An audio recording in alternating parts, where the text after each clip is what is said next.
नमस्ते दोस्तों। मेरा नाम है मीरा। मेरे माँ बाप और मेरी दो बहनों के साथ मैं एक छोटे से गांव में रहती थी जो हरियाणा में पड़ता था। मेरे पिताजी बहुत शराब पीते थे। मेरी माँ इनकी हरकतों से बहुत परेशान रहती थी।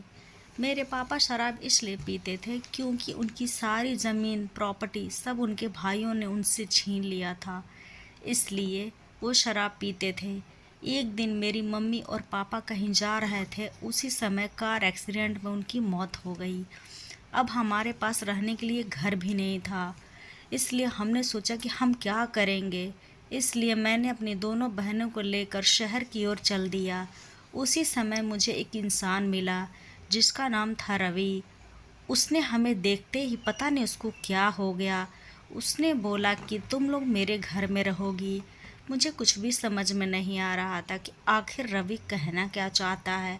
वो अपने घर ले गया और हम उसके घर में रहने लगे। वो बहुत ही खड़ूस टाइप का था, बहुत जिद्दी था, वो कम बोलता था।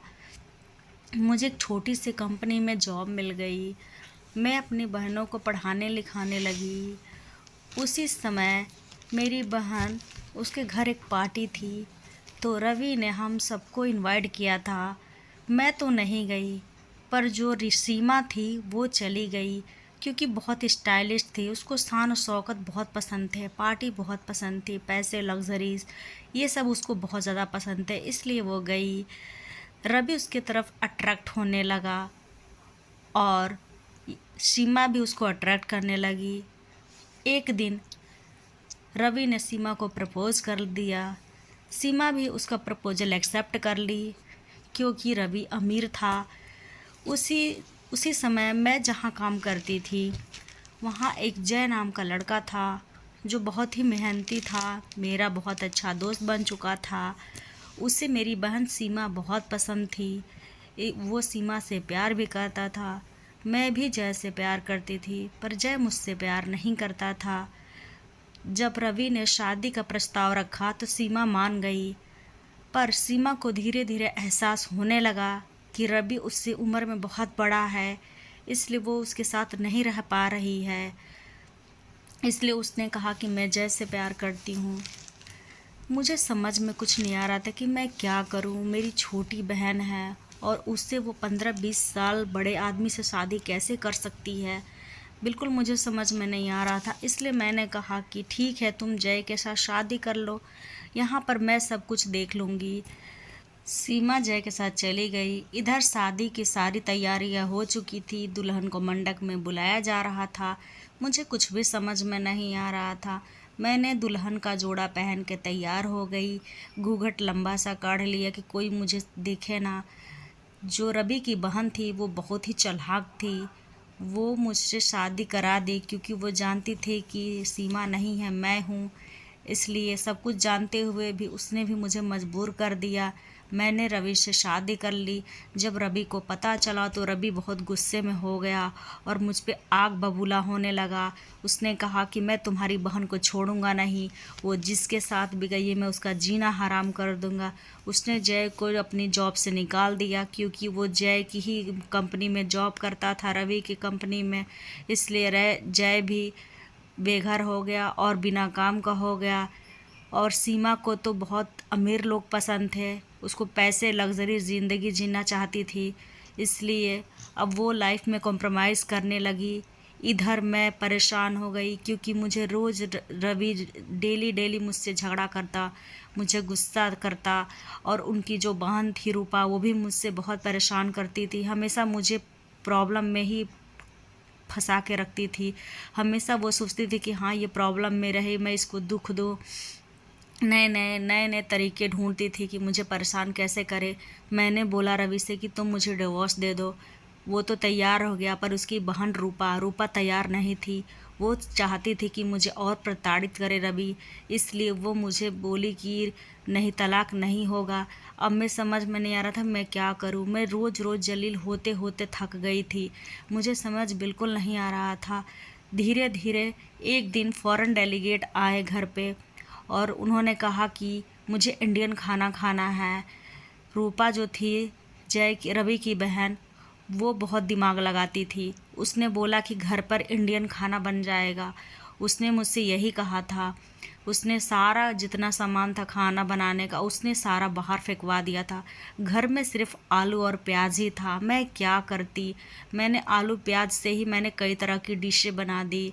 अब जब रवि जब घर आया अपने डेलीगेट्स को लेके, तो उसको ये सब देखकर अच्छा नहीं लगा। उसने बोला कि मैंने तुमसे बोला था ना कि ये फॉरेन डेलीगेट्स हैं, होटल से खाना मंगवा लेना। मुझे बिल्कुल पता नहीं था कि होटल से ही खाना मंगवाना था। मैंने तो खाना बना दिया था और लेट भी हो चुका था, होटल भी बंद हो चुके थे। तो मैंने अपना जो खाना बनाया था वही खाना उनको दे दिया। जो मेरी ननद थी रूपा, वो मुझे पुरानी साड़ी पहनने को दी। उसने कहा कि तुम्हारा कोई हक नहीं है सारे कपड़े और गहने और ज्वेलरीज पे। इसलिए मैंने सोचा कि चलो ठीक है, थोड़े दिन ही तो ज़िंदगी काटनी है। मैंने पहन ली और खाना मैं देने लगी। जो फ़ॉरेन डेलीगेट्स थे उनको मेरे खाने बहुत पसंद आए। वो मेरे खाने से खुश होकर मुझे पैसे दिए और मेरी तारीफ़ करने लगे। बोले कि इससे अच्छा मैंने खाना नहीं खाया था। रवि खुश हो गया। अब मुझ पे कम गुस्सा करता था रवि, क्योंकि वो मुझे पसंद करने लगा था। हम दोनों एक दूसरे को पसंद करने लगे थे। उधर जो सीमा थी वो कॉम्प्रोमाइज़ करते करते थक गई थी। अब वो वापस आना चाहती थी। वो रवि के साथ रहना चाहती थी। मुझे समझ में नहीं आ रहा था मैं क्या करूं। वो बोली मैं जय को डिवोर्स देना चाहती हूँ। मैंने कुछ नहीं बोला। वो जय से झगड़ा करके घर पर आ गई। अब रवि के साथ वो रहना चाहती थी। एक दिन करवा चौथ था। करवा चौथ के दिन मैंने व्रत रखा था और जो रवि था वो फ़ॉरेन गया था। उसी समय सीमा भी फ़ॉरेन में गई थी। दोनों ने एक होटल बुक किया था। रवि को पता नहीं था कि सीमा भी आई है। मुझे समझ में नहीं आ रहा था कि रोहन क्या कह रहा है। एक दिन रोहन ने अपने फ़ोन में फ़ोटो खींच के लाया हमारी बहनों का। मैंने देखा तो मैं बहुत खुश हो गई।